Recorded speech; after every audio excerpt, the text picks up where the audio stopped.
Who's going to be balling in the Beehive State at the SLC Summer League? Find out next on Locked On NBA Big Board.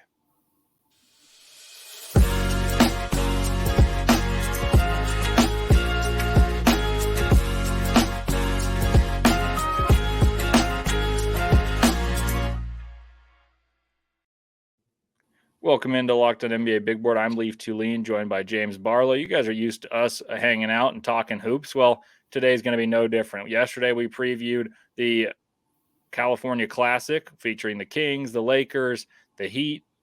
We've got one that's more near and dear to my heart, and I think for those of you who are draft junkies like ourselves, you might like this one because there's a lot of high-profile rookies. This is the Salt Lake City Summer League where my Utah Jazz, the Oklahoma City Thunder, Philadelphia 76ers, and Memphis Grizzlies are all going to play 3 days of basketball from the Delta Center.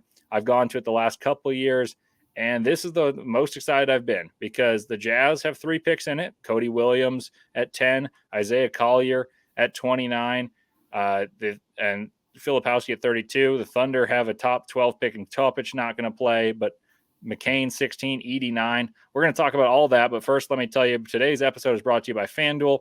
Make every moment more. As playoffs wind down, the sports stop sporting like we want them to. But this summer, FanDuel is hooking up all customers where you can cook up your plays with a boost or a bonus daily. That's right. There's something for everyone every day, all summer long. Visit FanDuel.com/lockedon to get started. All righty, James. So I briefly alluded to it. The Jazz, the Thunder, the 76ers, the Grizzlies.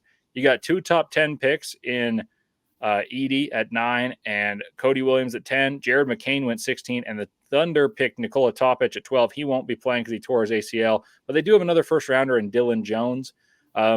Let's go team by team. Let's start with my Jazz, though. I know I always want to talk about them, but I think they're the most intriguing team in this, not just because they have 3 picks this year, 2 of whom were first rounders, the other one, Kyle Filipowski, a notable name, but the Jazz whole roster, their actual quite literal Utah Jazz roster, barring Lauri Markkanen, John Collins, who may be on the move, Clarkson, who may be on the move, they're all playing. That's Cody Williams.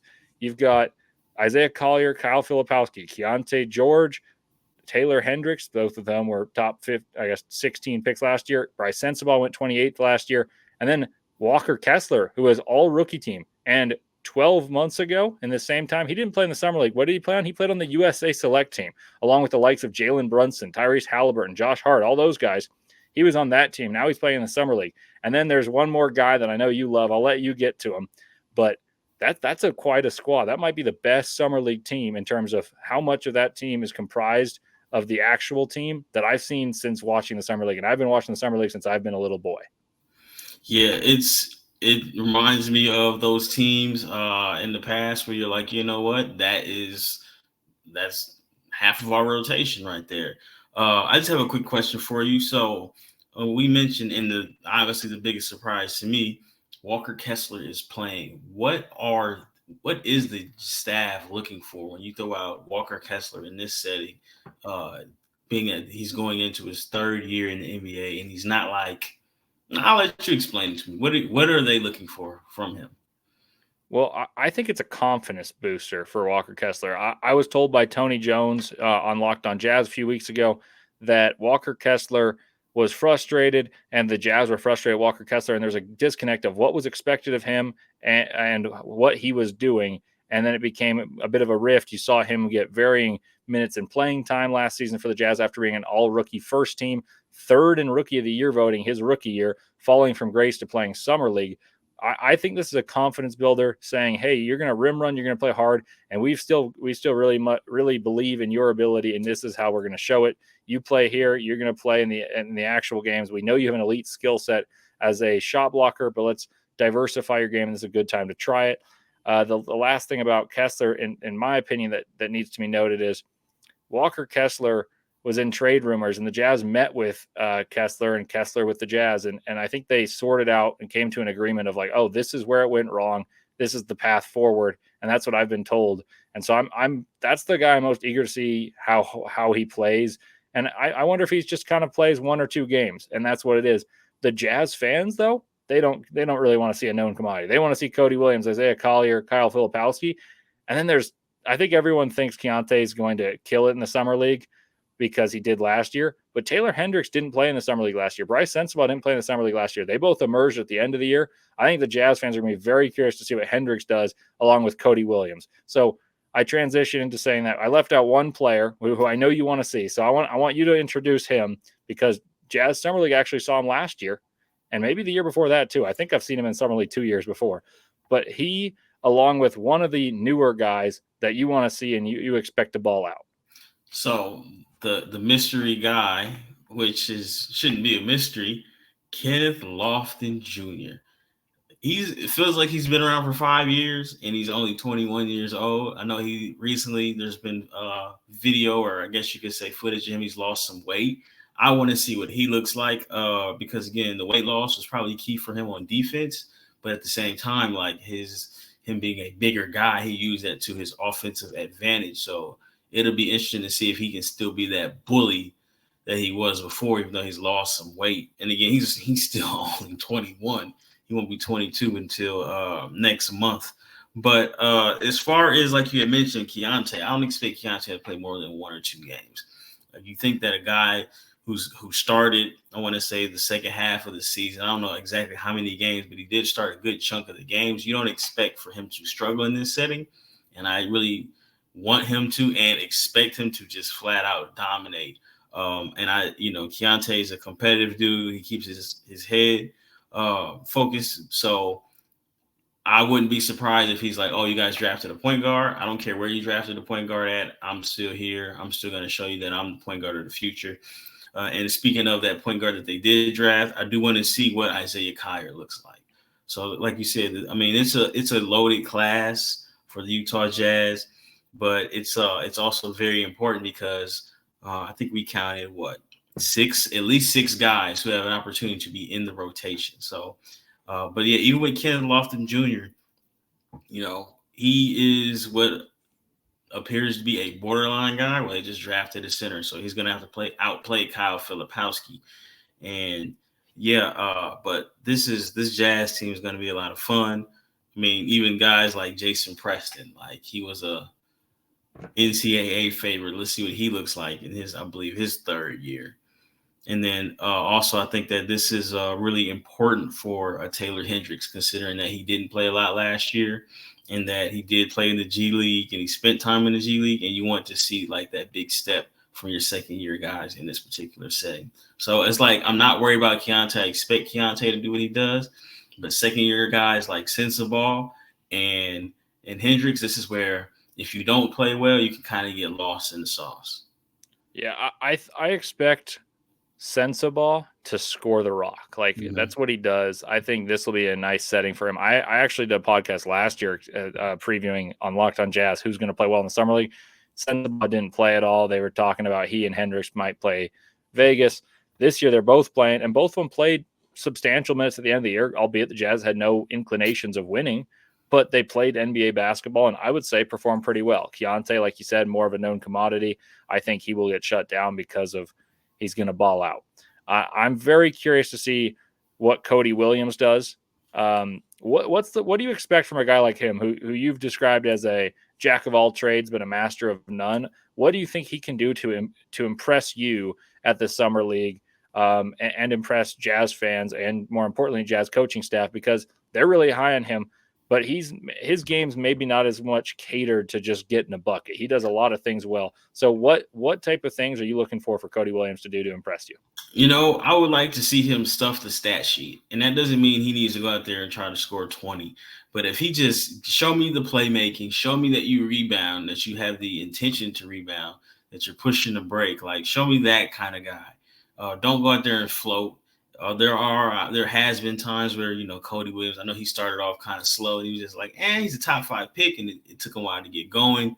Then he did get going. Then he got hurt. Then it took him a while to ramp it back up. So it's like, I want to see him just to stuff the stat sheet. I want to see blocks, steals, rebound, a lot more rebounds than what he was doing at Colorado. And going out there and just, playing defense and if you're going to be the master of none, jack of all trades, and I expect you to be like Andre Iguodala and the type where your imprint is on the game, whether or not you score 15 or score 5. So that's what I want to see from Cody Williams.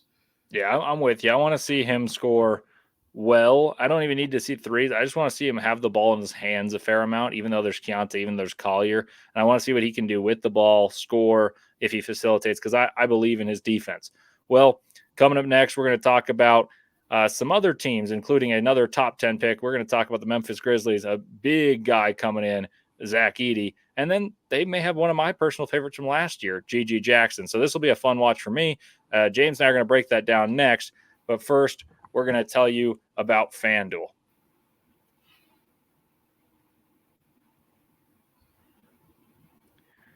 I love sports. I love them so much, I never want them to stop. But as the playoffs wind down, we get fewer games, and the sports aren't sporting like I want them to. But FanDuel lets me keep the sports going whenever I want. All I have to do is open the app and dream up bets anytime I'm in the mood, which is quite frequent because I love sports. And this summer, FanDuel is hooking up all customers with a boost or a bonus daily. And that's right. There's something for everyone every day, all summer long. So head over to FanDuel.com/locked-on and make the most out of your summer. FanDuel is also the official betting partner of the Major League Baseball. So if you love baseball, and I do too, make sure to go look at FanDuel, and that'll be somewhere you're going to have some success. And make sure to use the promo code LOCKEDON.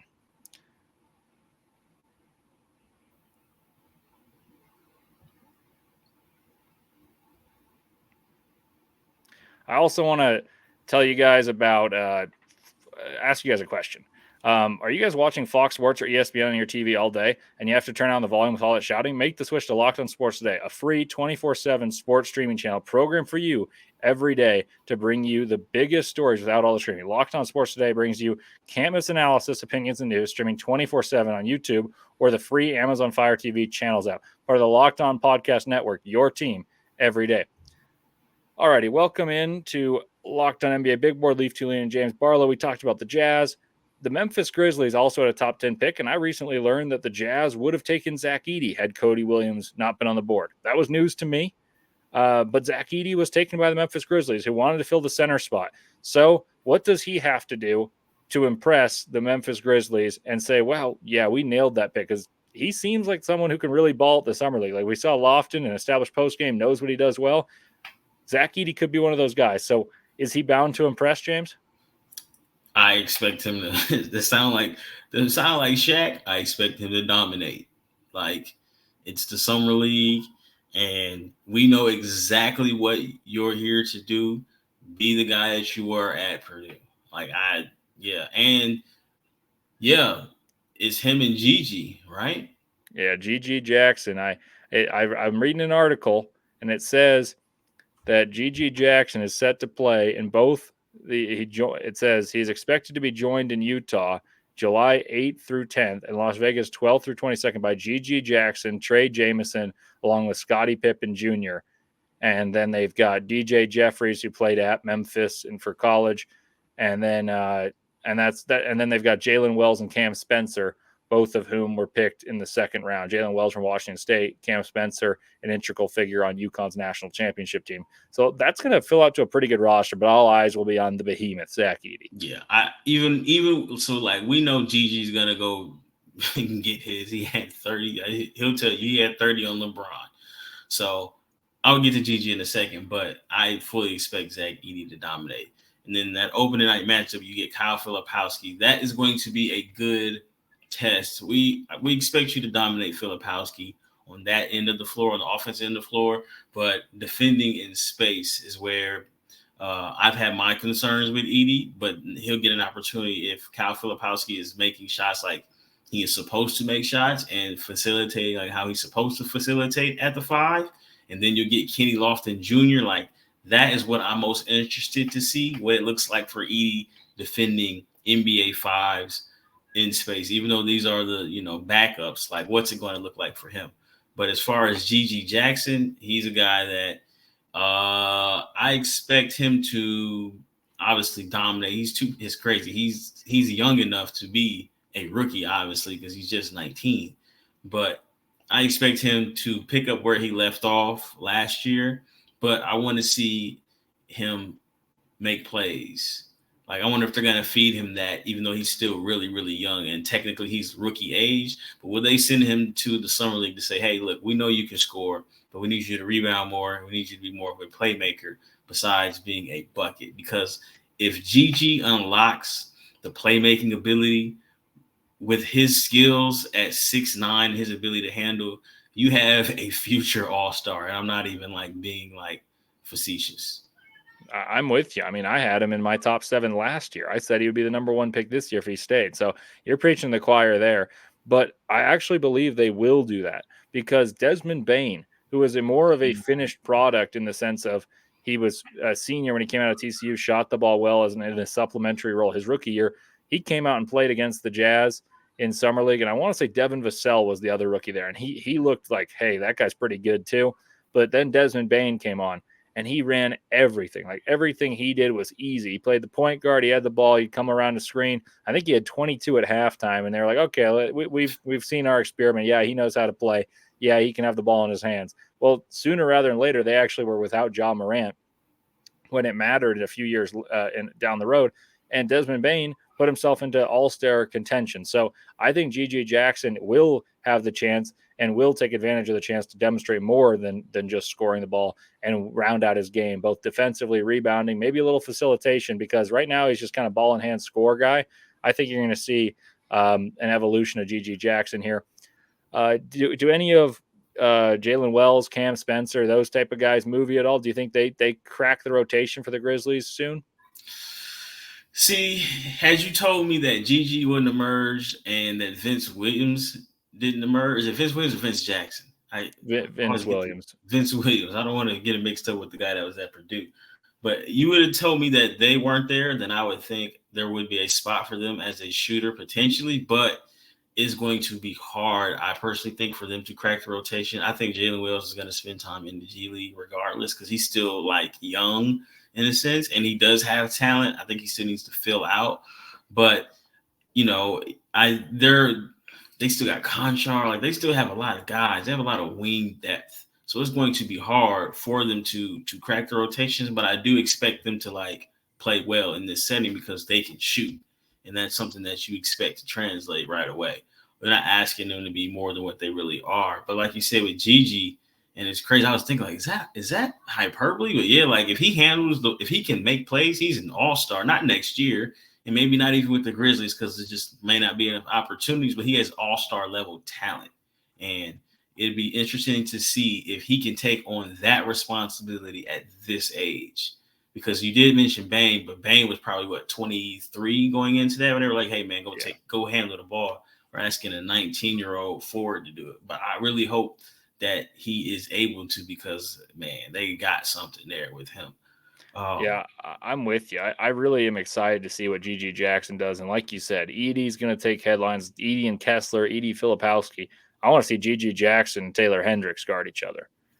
Gigi and Cody Williams too. Yeah, I'm very excited for that opening game.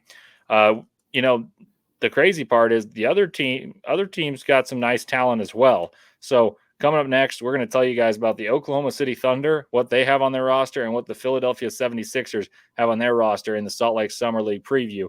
But we're gonna take a break and tell you all about that next.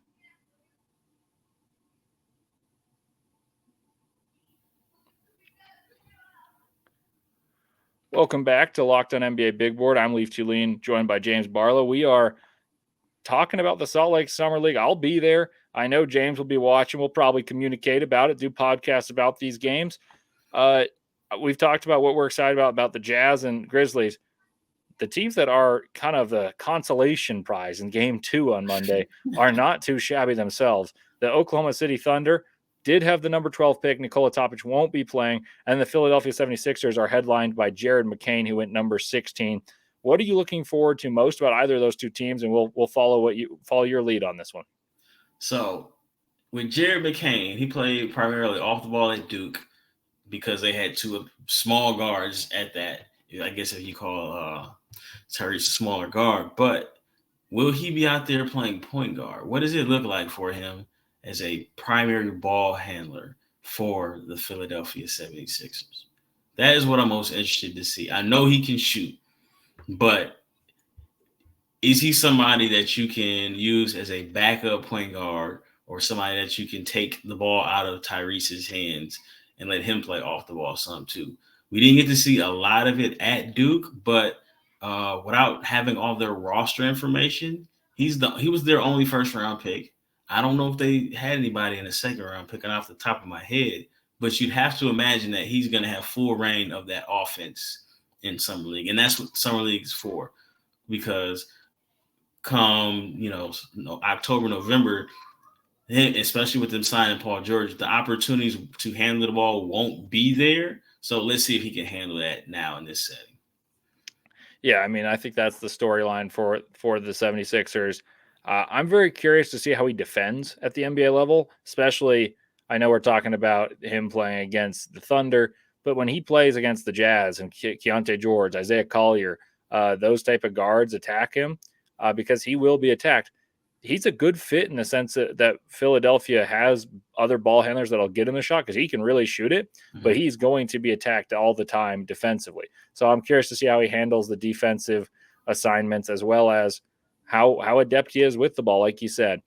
I wished that they'd announced their rosters. Last year they had Ricky Council, they had Terquavion Smith, Philip Petrushev, a lot of these type of guys that were good college players, but their roles weren't too clear what they're going to be in the NBA.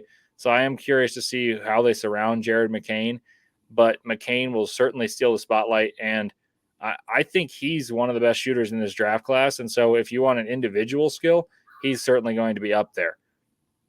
Yeah, and so Ricky Council, you have to think he'll be back in this setting because he was a rookie last year. But even then, he's not somebody. He is a scoring wing.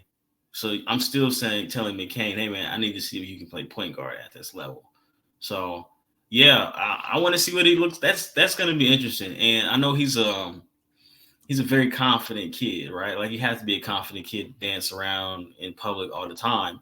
But I wonder if he doesn't have like as much success as he thinks he's had or is used to having, does that kind of like shake his confidence a little bit? Or is he just one of those guys that's like, you know what, I got hit in the mouth, I'll be back and I'll be back doing my dance moves and, TikToking it up. So I want to see what he looks like as a primary ball handler. And like you said, and even then so we're going to attack him, and then now you got to come back and bring the ball up the court and initiate offense. Like it's a totally different animal than what he's experienced at Duke. You know who might erase some of those attacks? I just found a roster after searching. Adem Bona might erase some of those attacks with Jared McCain if they go to the rim. He can erase shots. He's a tremendous athlete. Runs like a deer. He was the guy I was most like, wow, that guy's a freak athlete. Of anyone at the NBA Combine, where there's a lot of really good athletes, he's the guy who wowed me the most. He really ran well, jumped well, played hard, which were all givens. But then he shot well. I'm not expecting him to shoot a lot in this thing, but I think this is a guy that goes in the second round, slips in the draft. He's not prototypical in terms of measurements height-wise, but he's a guy that I think will stick just off energy and heart. And then Justin Edwards went undrafted, who at one point some people believed was going to be a top 5 pick. I never really was on the Justin Edwards hype train. I know you weren't either, but he's a guy that will be fighting for his NBA career to begin with right here because this team does have wings. You met obviously Paul George is going to take a lot of those chances. Tyrese Maxey is going to have the ball in his hands. Jared McCain's likely going to get a spot. And so now you look at guys like him, Ricky Council. Should Ricky Council come back? I'm curious to see what Justin Edwards is able to do in a setting that it should play to some of his strengths. You get downhill, you shoot open shots, but these games are often kind of mucky. Like you don't really see too much rhythm, and I think he's a guy who benefits from rhythm. And he got jostled between, hey, you're going to play with this lineup, you're going to play with that lineup. There's this expectation on you. So he's a guy that I think has a lot riding on this. I don't expect enormous numbers, but I want to see what his impact is because he's got to transition to playing a role as opposed to thinking he's the star. Yeah, and he kind of struggled at Kentucky fitting in, and guys were just flat out more aggressive, probably because they were better with the basketball than he was. And well, that's not going to change because like Ricky Council can hoop, right? So is he going to try to prove that, hey, I should have been drafted, which is crazy to say. I should have been drafted, or is he going to say, you know what, this is my role, I'm going to settle into it. This is what's going to get me minutes at the next level. Because you have to think they need wing depth. They only brought back Oubre and Paul George. I don't know I think Buddy Hield is available free agent, so they still need wing guys. So I guess you could say my advice to Justin Edwards is, hey man, you got to do what's going to get you on the roster. You don't need to put a chip on your shoulder in this situation because you have an opportunity to crack that roster, and that's what's more important than trying to prove where you should have been drafted, because ultimately that doesn't matter in 2 to 3 years. Yeah, and the final team has a few guys that do have chips on their shoulders, or have at least in the past. The headliner is, ironically enough, a guy who played his college ball in Utah in Dylan Jones. He went 26th. He's the first rounder on this team. Second round pick was AJ Mitchell, and there's Quentin Post were the picks that were in the draft. You also have Trey Mitchell of Kentucky, Cormac Ryan of North Carolina, Malevi Leons from Bradley, who was a really productive player. And then if you watched March Madness, you'd know these two guys, Buddy Boeheim from the Detroit Pistons, but he was at Syracuse, and Jack Golke from Oakland. So there's going to be players that you know on all of these teams. What are you looking for on the Thunder? Really quick, is Kaysen on the roster? It doesn't appear to be. Interesting. I would have thought that. Well, yeah, that's interesting because he he got boxed into the role of the 3-and-D shooting guard, and he shot the ball way better than what anybody thought he would. He just actually ahead of schedule as far as his shooting, but I would think that they would possibly have him play a couple games just to get him comfortable handling the ball, because eventually you're not going to be able to pay everybody in Oklahoma City. And it's like, what is his role going to be? Is he just going to be a catch and shoot guy, or do you think that he can be the Drew Holiday type where he can be a pass, shoot, dribble guy instead of a catch and shoot guy? So maybe they're saving him for Vegas. I don't know. But he honestly was the person that I was most interested in seeing. But again, maybe just because they have two different events of saving him for I guess you could say, the bigger stage. But Dylan Jones is, if no case in Salt Lake City, I want to see what Dylan Jones looks like. Does he have a drilled down role? He said more than the right things in his draft interview. Like I've been the guy, so I know what it takes to help the guy. And he won his interview, but I got to admit, when he was picked 26th, I was stunned. I felt like a huge reach. There was a lot of talent on the board. And I understand he fits he can do a lot of things. He rebounds well. They're not very good at rebound. He defends well. I thought he defends well in the college ball. I think it'll be interesting to see if he does in the NBA. But he doesn't shoot very well off the ball, in my opinion. So I thought that was a very peculiar pick. So I think he's got a lot to prove, and he's playing where he played his college basketball, or at least in the same state. So I think that'll be very interesting to track, and I think there'll be a lot of fanfare for him in Utah. That is the best interview I've ever heard in my life. Like, that quote is going to be stolen so many times. Like, he set the bar extremely high. Like, I know what it's like to be the guy, and hey man, he almost sold me on him going 27th or 28th, but I'm still not. So I wouldn't have taken him there. Like I said, in this event, he's going to be able to handle the ball, right? Because who else do they have that's going to handle the ball besides him and AJ Mitchell? So he's going to look good. And maybe you sit here and say, he'll be a second unit guy who will just give, reign to initiate offense. But like I said, he's just not a good shooter. And he's an older guy that can't shoot. So, like, that's, to me, like a really big red flag, on top of him being a 6'4" man, I guess you could say. But I think he's going to play well. But how much of what he does will translate at the next level, I still have my concerns. I do as well. I'm excited to see what AJ Mitchell brings. He's a guy I've seen in person, and I just remember thinking, okay, that guy knows how to play with rhythm. He reminds me of in a sense of Nembhard, in the sense he's a second round pick, maybe not the scoring role that Nembhard took this leap for the Pacers, but he knows how to play with rhythm. He plays well in pick and roll. He sees the floor well. changes pace, and has plus size. I think that's a combination to get you on the NBA floor. That the place he landed, not exactly conducive to playing time early. Obviously, Shea's there. We talked about Kaysen having to fight and find a role. Well, obviously, AJ Mitchell will as well, to a further degree. But I'm excited to see him kind of patrol the floor and control the game for the Oklahoma City Thunder Summer League team. Well, any other guys on the Thunder or just overall on this that you're excited to see, or just what you're watching for in general? I want to see the second year guys not look like second year guys, which means, like, you know what? I'm here for a little bit because I'm way too good for this setting. They're going to shut me down. Like when Brandon Ingram played his second year, he sprained his ankle. They panned to Magic Johnson. Magic Johnson did no, I seen enough. And you didn't see Brandon Ingram again because he was way too good for that setting. I want to see the second year guys dominate. And I want to see, like I mentioned before, I want to see Gigi handle, and I want to see what Edey looks like defending in space. Again, I know he's an athlete, but I want to see him defending in space, the different looks that he will get having to guard Kenny Lofton Jr. and Filipowski. So I'm excited, man.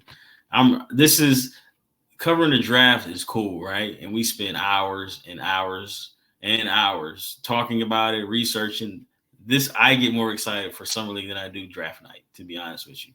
Because now we find out, like, who can play, who's going to get hit in the mouth, and who's going to make adjustments. And then you're going to be like, okay, he might not be that good. Or you find out, like, hey, man, this team really got to steal. So, like, I'm ready for it to start. Yeah, I'm with you. I'm very excited. Hearing you talk, you say that made me think, okay, I can't wait for July 8th, 9th, and 10th. I'm going to be there at those games. I'm going to sit at the media tables and take notes, and I can't wait. So stay tuned with us, especially that week. We're going to have all the breakdowns from California Classic, Salt Lake Summer League, up to the Vegas Summer League, of course, and much, much more. And we want to thank you for making us your first listen. With your next listen, go check out Locked On NBA. Take you through all the crazy whirlwind of free agency. There's been too much to even go through, but they've got you covered. And lastly, I just want to ask you guys to check out Locked On 24/7. They've launched the first ever national sports 24/7 streaming channel on YouTube, and now it's also available on Amazon Fire TV and the free Fire TV channels app.